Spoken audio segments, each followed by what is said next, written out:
दोस्तों नमस्ते। ये वीडियो गायत्री प्राप्ति का वर्णन करता है जो पद्म पुराण के जो प्राचीन भारतीय समाज, परंपराओं, भूगोल, साथ ही पवित्र स्थानों, तीर्थों की धार्मिक यात्राओं का विवरण देने वाले सबसे बड़े महापुराणों में से एक है। ये पद्म पुराण के सृष्टि खंड सृजन पर अनुभाग का 16वां अध्याय है। ये संस्कृत ग्रंथों के हिंदी अनुवाद हैं। अध्याय 16 गायत्री प्राप्ति। भीष्म ने कहा, हे ब्राह्मण, अब जब आपने मुझसे उस तीरथ का उत्तम महात्म्य कह सुनाया है कि वह तीरथ मुनिश्रेष्ठ कमल के गिरने से पृथ्वी की सतह पर उत्पन्न हुआ था, तो अब मुझे वह सब बताइए जो वहां निवास करने वाले पूज्य विष्णु और शंकर ने किया था। मुझे बताओ, सर्वशक्तिमान भगवान ने ये यज्ञ कैसे किया?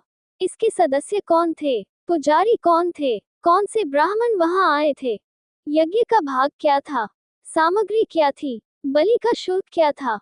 वेदी क्या थी? ब्रह्मा ने वेदी का क्या माप अपनाया था, जिनके लिए सभी देवता यज्ञ करते हैं तथा जिनका वर्णन सभी वेदों में किया गया है? ब्रह्मा ने किस इच्छा से यज्ञ किया था? जिस प्रकार ये देवों का देव अजर और अमर है, उसी प्रकार स्वर्ग भी इसके लिए अक्षय है। महान पुरुष ने अन्य देवताओं को भी स्वर्ग में स्थान दिया है। वेद और औषधियां अग्नि में आहुति देने के लिए आ गई हैं। वैदिक ग्रंथों में कहा गया है कि पृथ्वी पर जितने भी अन्य प्राणी हैं, वे सब इस देव ने यज्ञ के लिए उत्पन्न किए हैं। आपके ये वचन सुनकर मुझे इस विषय में जिज्ञासा हुई है। कृपया मुझे वह सब बताए जिससे उसने किस कामना, किस फल और किस विचार से यह यज्ञ किया था। यहाँ कहा गया है कि 100 रूपों वाली स्त्री सावित्री है। उसे ब्रह्मा की पत्नी और ऋषियों की माता कहा गया है। सावित्री ने पुलस्त्य आदि सप्त ऋषियों और दक्ष आदि सृष्टि के अधिपतियों को जन्म दिया। सावित्री ने भी स्वयंभू जैसे मनुओं को जन्म दिया। ऐसा कैसे हुआ कि ब्रह्मा जी ने ब्राह्मण की प्रिय, धर्म पूर्वक विवाह करने वाली, पुत्रवान, पतिप्रायण, उत्तम व्रत वाली, मनोहर मुस्कान वाली पत्नी को त्याग कर दूसरी पत्नी को ग्रहण कर लिया? दूसरी पत्नी का क्या नाम था? उसका आचरण कैसा था? वह किस भगवान की पुत्री थी? भगवान ने उसे कहाँ देखा था? उसे किसने दिखाया था? उसने मन को मोहित करके किस रूप को देखा था, जिसे देखकर देवताओं के स्वामी काम के वशीभूत हो गए थे? हे मुनि, जिसने सर्वशक्तिमान देवताओं के स्वामी को मोहित किया था, क्या वह रूप और सौंदर्य में सावित्री से श्रेष्ठ थी? संसार की सबसे सुंदरी उस स्त्री को भगवान ने किस प्रकार स्वीकार किया और किस प्रकार यज्ञ संपन्न हुआ, ये सब मुझे बताए। ब्रह्मा के पास सावित्री को देखकर उसने क्या किया और उस समय ब्रह्मा का सावित्री के प्रति क्या व्यवहार था? कृपया मुझे वह सब बताइए। ब्रह्मा जी द्वारा संबोधित की गई सावित्री ने पुनः कौन से वचन कहे? वहां तुमने क्या किया? क्रोध किया या धैर्य रखा? जो कुछ तुमने किया और जो कुछ मैंने तुमसे पूछा है, तथा भगवान के सभी कर्मों को मैं विस्तार पूर्वक सुनना चाहता हूँ। इसी प्रकार यज्ञ के महान अनुष्ठान को भी मैं पूर्ण रूप से सुनना चाहता हूँ। कर्मों का क्रम और उनका आरंभ भी मैं सुनना चाहता हूँ। इसी प्रकार हवि अर्थात यज्ञकर्ता का भोजन भी सुनना चाहता हूँ। सबसे पहले किसकी पूजा की गई? पूज्य विष्णु ने कैसे कार्य किया? किसने क्या सहायता की? कृपया मुझे ये भी बताए कि देवताओं ने क्या किया। ब्रह्मा किस प्रकार दिव्य लोक को छोड़कर मृत्यु लोक में आए? कृपया मुझे ये भी बताए कि उन्होंने किस प्रकार विहित विधि के अनुसार 3 अग्नियों की स्थापना की, गृहस्थ की नित्य अग्नि, अनवाहार्य नामक दक्षिण की अग्नि और पवित्र अग्नि। इस प्रकार ब्रह्मा ने किस प्रकार यज्ञ की वेदी, हवन की कलछी, अभिषेक के लिए जल, लकड़ी की कलछी, आहुति के लिए सामग्री तैयार की। इसी प्रकार उन्होंने तीनों आहुतियों और आहुतियों के भागों को तैयार किया। किस प्रकार उन्होंने देवताओं को देवताओं के लिए बनाई गई हवियों का पात्र बनाया और पितरों को उनके लिए बनाई गई हवियों का पात्र बनाया। यज्ञ में भाग भाग बांटने के लिए यज्ञ विधि के अनुसार किए जाने वाले विविध छोटे आहुति। इस प्रकार कृपया मुझे ये भी बताए कि ब्रह्मा ने किस प्रकार बनाए यज्ञ की सामग्री, जैसे कि बांधने के खंभे, पवित्र ईंधन और दर्भ, घास, सोम तथा कुश की 2 पत्तियां और यज्ञ की अग्नि के चारों ओर रखी गई लकड़ियां। ये भी बताए कि वे पहले अपने परम कार्य के द्वारा किस प्रकार चमकते थे। महान मन के रचयिता ने पहले ही क्षण क्षण, काष्ठ, काल, 3 काल, मुहूर्त, तिथि, मास, दिन, वर्ष, ऋतुएं, समयानुकूल मंत्र, 8 3 प्रकार के पवित्र अधिकार अर्थात शास्त्र, जीवन, पवित्र स्थान, रास, लक्षण और रूप की उत्कृष्टता बनाई।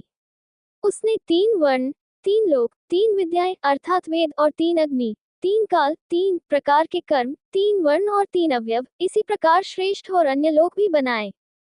उसने धर्म से संपन्न लोगों के लिए और पाप कर्म करने वालों के लिए भी मार्ग निर्धारित किया।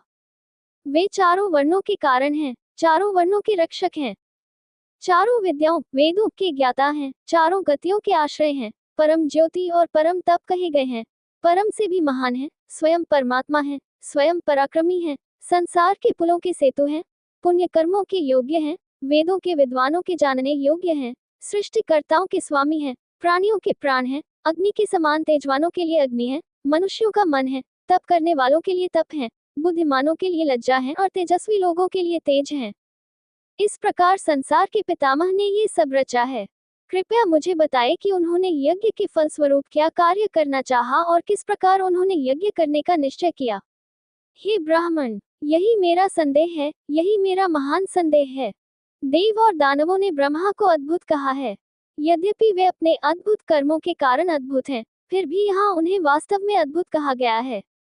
पुलस्त्य बोले, ब्रह्मा के विषय में तुमने जो प्रश्न पूछे हैं, उनका भार बहुत है।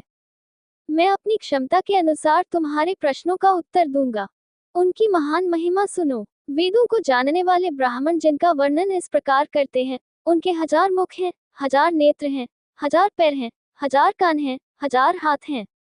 वे अक्षर हैं, उनकी 1000 जीभें हैं, वे 1000 गुना महान स्वामी हैं, वे 1000 प्रकार से दाता हैं, हजारों की उत्पत्ति हैं, तथा 1000 भुजाओं वाले अक्षर पुरुष हैं।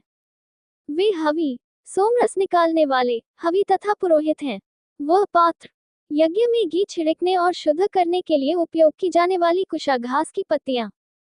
वेदी दीक्षा देवताओं और पितरों को अर्पित करने के लिए उबले हुए चावल, जौ और दाल की आहुति, बलि का कलछी, बलि की अग्नि पर घी डालने के लिए इस्तेमाल की जाने वाली लकड़ी की कलछी, सोम आहुति पवित्र जल, बलि शुल्क भुगतान के लिए धन, पुजारी सामवेद में पारंगत ब्राह्मण, सदस्य, यज्ञ में उपस्थित कक्ष, सभा, बांधने का खंभा, पवित्र ईंधन, चम्मच, मूसल और खरल, वो कमरा जिसमें बलि देने वाले के मित्र और परिवार इकट्ठा होते हैं, बलि भूमि, होत्री, पुजारी, बंधन, छोटी या उचित आकार की निर्जीव वस्तुएं जैसे मिट्टी, पत्थर, दर्भ, वैसे ही वैदिक स्तोत्र, यज्ञ, अग्नि द्वारा आहुति, अग्नि का भाग, तथा जो श्रेष्ठ है, जो पहले भोगता है, यज्ञ का भोक्ता, वह शुभ तेज वाला है, जिसने अपना शस्त्र, यज्ञ तथा सनातन भगवान उठा लिया है। मैं तुम्हें बताता हूँ, हे महान राजन, ये दिव्य वृतांत जिसके बारे में तुम मुझसे पूछ रहे हो तथा जिसके कारण भगवान ब्रह्मा ने देवताओं तथा मनुष्यों के कल्याण के लिए तथा लोकों की उत्पत्ति के लिए पृथ्वी पर यज्ञ किया। ब्रह्मा, कपिल, विष्णु आदि देवता, सप्तऋषि, महापराक्रमी शिव, महामनस्वी मनु, ये सब अग्नि के समान तेज वाले आदिदेव ने उत्पन्न किए हैं। पूर्व काल में जब कमलवत ब्रह्मा अपने धाम पुष्कर में तपस्या कर रहे थे, जहाँ देवता और ऋषियों के समूह उत्पन्न हुए थे, तब उनका प्रकट होना महापुरुष पौष्करक कहलाया, जिसके विषय में वेदों और स्मृतियों से पूर्णतया सहमत होकर पुराण में वर्णन किया गया है। वहाँ शास्त्रों के समान मुख वाला एक वराह प्रकट हुआ। देवताओं के स्वामी भगवान ने वराह रूप धारण करके पुष्कर में एक विशाल तीर्थ बनाया, क्योंकि वह लाल कमल का मुख है, और ब्रह्मा की सहायता के लिए वहाँ प्रकट हुए। उनके चरण वेदों के समान थे, नुकीले दांत बांधने के समान थे, हाथ यज्ञ के समान थे, मुख आयताकार था, जिह्वा अग्नि के समान थी, केश दर्प के समान थे, सिर शास्त्रों के समान था और उनका तप महान था। उनके दिन और रात के समान नेत्र थे, वे दिव्य थे, वेदों और शास्त्रों के आभूषणों से युक्त शरीर था, उनकी नाक घी के समान थी, मुख यज्ञ के समान था, वे सामन के समान शब्द करने वाले थे। वे सत्य से पूर्ण थे, तेज से युक्त थे और उनके पद और चाल सुशोभित थे। उसके नाखून प्रायश्चित के रूप में थे और वह दृढ़ था, उसके घुटने पशुओं के रूप में थे और वह बलि का रूप था। उसकी आंतें उद्गात्री थी, उसकी जननांग बलि थी, वह फलों और बीजों वाला एक बड़ा पौधा था। उसका मन वायु था, उसकी हड्डियां स्तोत्र थी, उसके होंठ जल थे और उसका रक्त सोम था। उसके कंधे वेद थे, उसमें हवि की सुगंध थी, वह देवताओं और पितरों को अर्पित की जाने वाली हवि में बहुत तेज था। उसका शरीर यज्ञ कक्ष था जिसके स्तंभ पूर्व की ओर थे, वह उज्ज्वल था और दीक्षाओं से सुशोभित था। वह एक चिंतनशील संत था, उसका हृदय यज्ञ शुद्ध था और वह महान यज्ञ सत्रों से भरा था। वह उपाकर्म के कारण सुंदर था। उसके पास सोम यज्ञ से पहले की रस्मों के रूप में आभूषण थे। वे अपनी छाया के समान अपनी पत्नी के साथ थे और रत्नजटित शिखर के समान ऊंचे थे। वे लोगों के हित की ओर देखने वाले थे और उन्होंने अपने दांत से पृथ्वी को ऊपर उठा लिया। फिर पृथ्वी के धारक ने पृथ्वी को उसके स्थान पर लाकर पृथ्वी को धारण करके संतुष्ट हो गए। इस प्रकार ब्रह्मा का हित चाहने वाले पहले वराह ने पृथ्वी को पकड़कर, जो पहले समुद्र के जल में चली गई थी, उसे ऊपर उठा लिया। लाल कमल के मुख पर स्थित, शांति और संयम से आच्छादित, जंगम और अचल के स्वामी, तेज से युक्त, वेदों को जानने वालों में श्रेष्ठ, आदित्य, वसु, सात्य, मरुत, रुद्र जैसे देवताओं के साथ ब्रह्मा जी थे, जो सबके मित्र थे, तथा यक्ष, राक्षस और किन्नर भी थे। पृथ्वी पर स्थित समुद्रों सहित नदियों, दिशाओं और मध्यवर्ती दिशाओं ने स्वरूपी विष्णु से ये वचन कहे, हे प्रभु, आप सदैव पवित्र स्थान कोकमुख अर्थात पुष्कर की देखभाल और रक्षा करेंगे। यहाँ यज्ञ में आप यज्ञ की रक्षा का दायित्व लेंगे। तब उन्होंने ब्रह्मा जी से कहा, हे पूज्यवर, मैं ऐसा ही करूंगा। ब्रह्मा जी ने पुनः भगवान विष्णु से कहा, जो उनके सामने खड़े थे, हे देवश्रेष्ठ, आप मेरे सबसे बड़े देवता हैं, आप मेरे सर्वश्रेष्ठ गुरु हैं, आप मेरे तथा शंकर आदि के भी सर्वोच्च आश्रय हैं। हे खिले हुए, निष्कलंक कमल के समान नेत्रों वाले, आप शत्रुओं का नाश करने वाले हैं। आप इस प्रकार कार्य करें कि राक्षस मुझ आपके समक्ष झुके हुए यज्ञ को नष्ट न कर सकें। आपको मेरा नमस्कार है। विष्णु ने कहा, हे देवश्रेष्ठ, आप भय त्याग दे, मैं उन सभी दुष्टात्माओं तथा राक्षसों का नाश कर दूंगा जो विघ्न उत्पन्न करेंगे। ऐसा कहकर वे ब्रह्मा सहायता करने का वचन लेकर वहीं ठहर गए। शुभ वायु बहने लगी और 10 दिशाएं प्रकाशित हो गईं। अत्यंत उज्ज्वल प्रकाशमान चंद्रमा की परिक्रमा करने लगे। ग्रहों में कोई कलह नहीं हुआ और समुद्र शांत हो गए। भूमि धूल रहित हो गई, जल से सभी प्रसन्न हो गए। नदियां अपने मार्ग पर चलने लगी, समुद्र में हलचल नहीं हुई। वश में किए हुए मन वाले मनुष्यों की इंद्रियां कल्याण के लिए अनुकूल होती हैं। शोक से मुक्त हुए महान ऋषियों ने ऊंचे स्वर में वेदों का पाठ किया। उस यज्ञ में आहुति देने वाले अग्नियां शुभ थी। लोग धर्मपूर्वक आचरण करते थे और उनके मन प्रसन्न थे। शत्रुओं के संहार के विषय में भगवान विष्णु की सत्य प्रतिज्ञा सुनकर देवतागण, दैत्य और भूतगण वहां आए। भूत, प्रेत, पिशाच आदि सब वहां आए। इसी प्रकार गंधर्व, अप्सराएं, सर्प और विद्याधरों के समूह भी वहां आए। ब्रह्मा जी की आज्ञा से वायु ने सब ओर से आने की इच्छा रखने वाले और न आने वाली वनस्पतियों को ले आया। दक्षिण दिशा की ओर स्थित यज्ञ पर्वत पर पहुंचकर सब देवता उत्तर दिशा की सीमा पर स्थित पर्वत पर ठहर गए। उस महान यज्ञ में गंधर्व, अप्सराएं और वेदज्ञ मुनिगण पश्चिम दिशा की ओर जाकर वहां ठहरे। सब देवता, सब दैत्य और भूतगण अपने क्रोध को छिपाए हुए थे और परस्पर स्नेह करने लगे। सभी ऋषियों की सेवा करते थे और ब्राह्मणों की सेवा करते थे। प्रमुख ऋषि, ब्राह्मण ऋषि, ब्राह्मण और दिव्य ऋषि तथा राजर्षि भी सभी दिशाओं से आए थे। सभी यह जानने के लिए उत्सुक थे कि यह यज्ञ किस देवता के लिए किया जाएगा। पशु, पक्षी तथा खाने की इच्छा रखने वाले ब्राह्मण और सभी जातियां वहां क्रम से आए थे। वरुण ने स्वयं सावधानी से सर्वश्रेष्ठ भोजन का चयन किया। वरुण लोक से आकर उन्होंने अपनी इच्छा से पका हुआ भोजन तैयार किया। वायु ने विभिन्न प्रकार के भोजन को पचाया और सूर्य ने तरल पदार्थों को।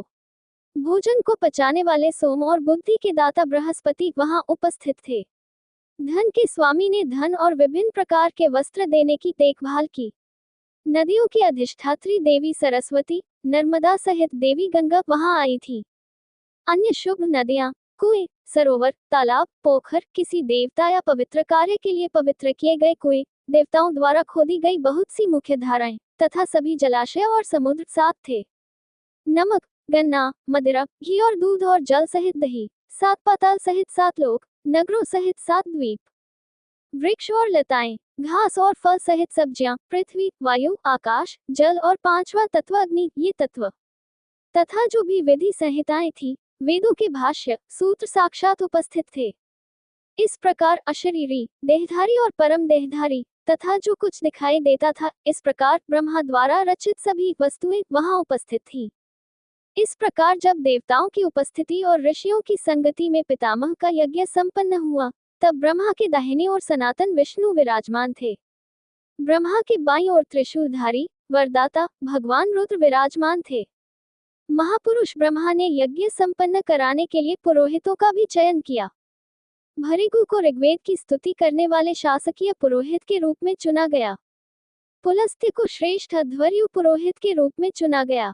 मरीचि को उद्गात्री पुरोहित सामवेद के मंत्रों का पाठ करने वाला और नारद को ब्रह्मा पुरोहित के रूप में चुना गया। सनत कुमार आदि यज्ञ सभा के सदस्य थे। इसी प्रकार दक्ष आदि प्रजापति तथा ब्राह्मणों से पूर्व की जातियां भी यज्ञ में उपस्थित थीं। पुरोहितों की बैठने की व्यवस्था ब्रह्मा के पास की गई थी। कुबेर ने उन्हें वस्त्र और आभूषण प्रदान किए थे। ब्राह्मणों को अंगूठियों, कंगन और पट्टों से अलंकृत किया गया था। ब्राह्मणों की संख्या 4, 2 और 10 इस प्रकार कुल मिलाकर 16 थी। उन सभी को ब्रह्मा ने नमस्कार करके पूजा था। उन्होंने उनसे कहा, हे ब्राह्मणों, इस यज्ञ के दौरान तुम्हें मेरा अनुग्रह करना चाहिए।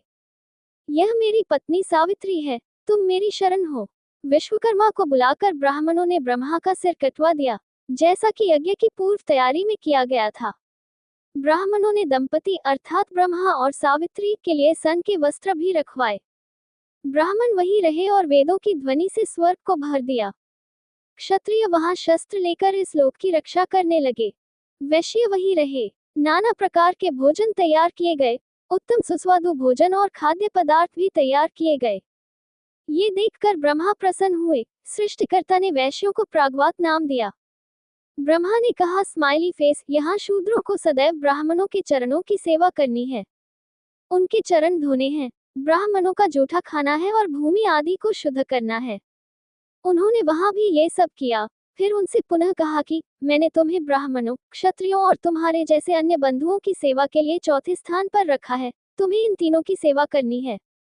ऐसा कहकर ब्रह्मा जी ने शंकर को द्वारपाल नियुक्त किया, इंद्र को जल देने के लिए, कुबेर को धन बांटने के लिए, वायु को सुगंधि देने के लिए, सूर्य को प्रकाश की व्यवस्था करने के लिए तथा विष्णु को प्रधान अधिकारी नियुक्त किया। सोम देने वाले चंद्रमा ने बाईं ओर का मार्ग अपनाया। उनकी सुंदर पत्नी सावित्री, जो बहुत सम्मानित थी, को अध्वर्यु ने आमंत्रित किया। महोदया, शीघ्र आइए, सभी अग्नियां जल चुकी हैं, अर्थात अच्छी तरह से प्रज्वलित हो चुकी हैं, दीक्षा का समय निकट आ गया है। वह किसी कार्य में तल्लीन थी, इसलिए शीघ्र नहीं आई, जैसा कि आमतौर पर स्त्रियों के साथ होता है। यहाँ द्वार पर मैंने कोई सजावट नहीं की है, दीवार पर चित्र नहीं बनाए हैं, आंगन में स्वस्तिक चिन्ह नहीं बनाया है। यहाँ बर्तनों की सफाई भी नहीं हुई है। नारायण की पत्नी लक्ष्मी अभी तक नहीं आई हैं। अग्नि की पत्नी स्वाहा, यम की पत्नी धूम्रवर्णा, वरुण की पत्नी गौरी, कुबेर की पत्नी रिद्धि, शंभु की पत्नी गौरी, जो संसार को प्रिय हैं। मेधा, श्रद्धा, विभूति, अनसुया, धृति, क्षमा ये पुत्रियां तथा गंगा और सरस्वती नदियां भी अभी तक नहीं आई हैं। अभी तक नहीं आई। इंद्राणी और चंद्रमा की प्रियतमा रोहिणी। इसी प्रकार वशिष्ठ की पत्नी अरुंधति, सप्तर्षियों की पत्नियां, अत्रि की पत्नी अनसुया तथा अन्य स्त्रियां, बहुएं, बेटियां, सखियां, बहनें भी अभी तक नहीं आई। मैं अकेला ही यहाँ उनकी प्रतीक्षा में बहुत दिनों से रुका हुआ हूँ। जब तक वे स्त्रियां न आ जाएं, मैं अकेला नहीं जाऊंगा। जाकर ब्रह्मा जी से कहो कि वे थोड़ी देर प्रतीक्षा करें, मैं शीघ्र ही उन स्त्रियों सहित आता हूँ। हे महाबुद्धिमान, तुम देवताओं से घिरी हुई महान कृपा प्राप्त करोगी, उसी प्रकार मैं भी करूंगा, इसमें कोई संदेह नहीं है। उनकी ऐसी बातें छोड़कर अध्वर्यु ब्रह्मा जी के पास आए। हे देव, सावित्री बहुत व्यस्त है, वह घर के काम में लगी हुई है। जब तक मेरी सहेलियां नहीं आ जाती, मैं नहीं आऊंगी, ऐसा उसने मुझसे कहा है। हे प्रभु, समय बीत रहा है। हे पितामह, आज आप जो चाहे करें। इस प्रकार कहने पर ब्रह्मा जी कुछ क्रोधित हुए और उन्होंने इंद्र से कहा, हे शक्र, मेरे लिए शीघ्र ही दूसरी पत्नी ले आओ। ऐसा शीघ्र करो जिससे यज्ञ ठीक प्रकार से हो और विलंब न हो। यज्ञ समाप्त होने तक मेरे लिए कोई स्त्री ले आओ। मैं तुमसे प्रार्थना कर रहा हूँ, मेरे लिए तुम अपना मन बना लो, यज्ञ समाप्त होने पर मैं उसे पुनः मुक्त कर दूंगा। ऐसा कहकर इंद्र ने संपूर्ण पृथ्वी पर भ्रमण करके स्त्रियों को देखा, परंतु वे सब अन्य लोगों की स्त्रियां थीं। एक ग्वाले की बेटी थी, जो सुंदर थी, जिसकी नाक सुंदर थी और आंखें आकर्षक थीं। कोई देवी, कोई गंधर्व, कोई राक्षसी, कोई नाग, कोई युवती उस सुंदर स्त्री के समान नहीं थी। उसने उसे एक अन्य देवी लक्ष्मी के समान आकर्षक रूप में देखा, जो अपनी सुंदरता के धन से मन की शक्तियों को कम कर रही थी, अर्थात विचलित कर रही थी। जो भी सुंदर वस्तु कहीं भी पाई जाती है, वह सब उत्तम वस्तु उस क्षीण शरीर वाली स्त्री में ही लगी हुई दिखाई देती थी।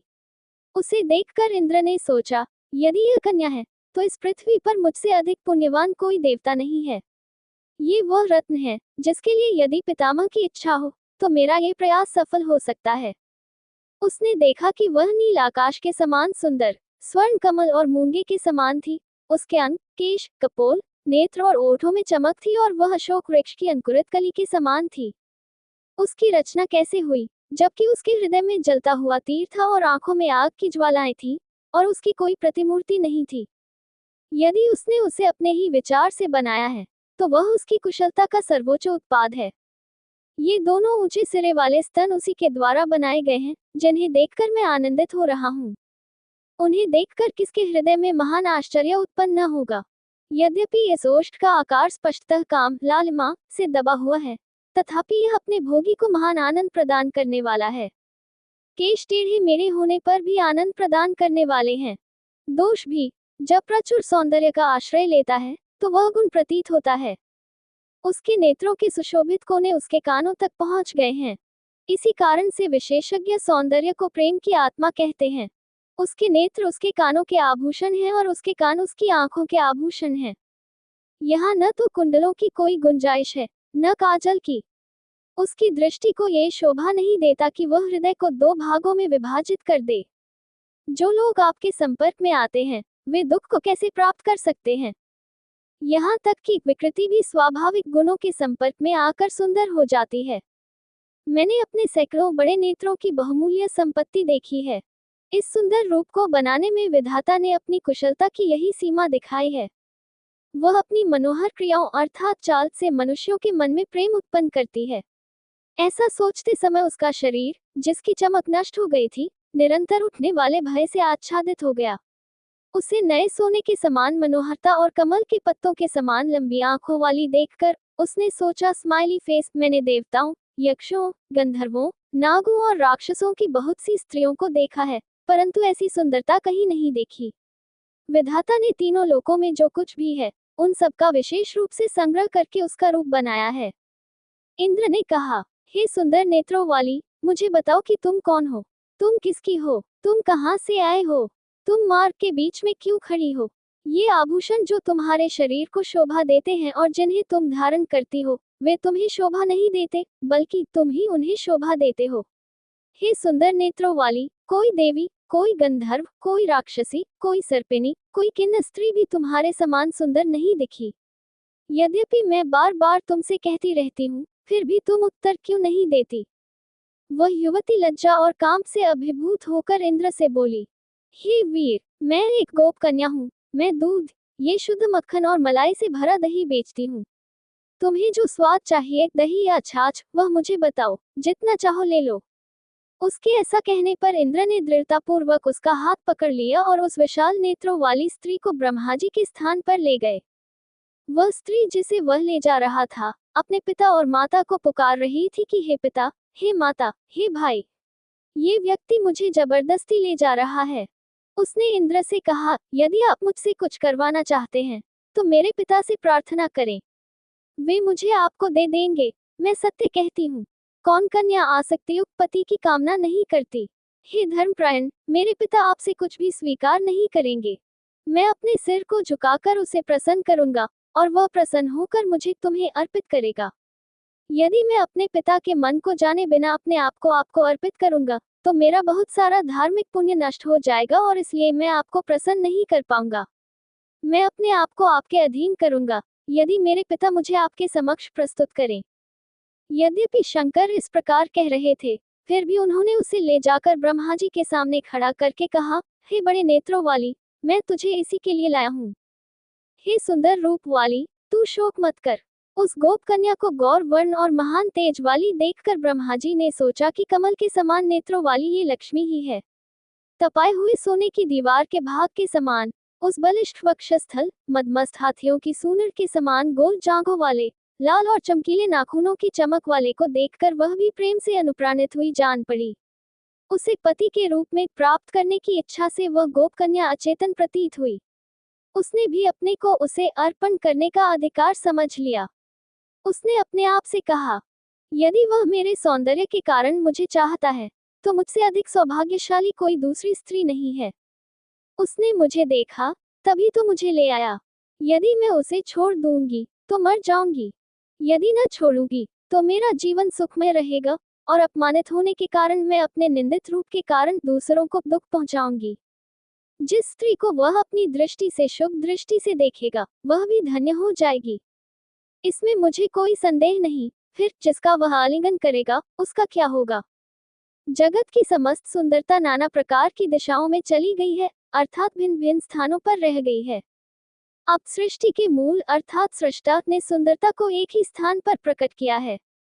वह कामदेव के समान ही है। तेज के कारण कामदेव की तुलना अच्छी है।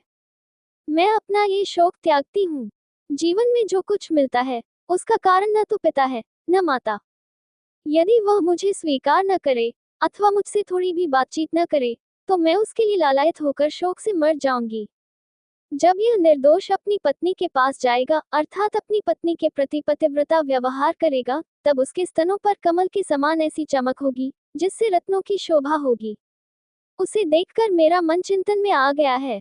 वह अपने मन से कहती है, यदि तू उसके शरीर के स्पर्श को उच्च दृष्टि से नहीं देखता, तो तू ऐसे उत्तम शरीर को न छूकर व्यर्थ ही भटक रहा है।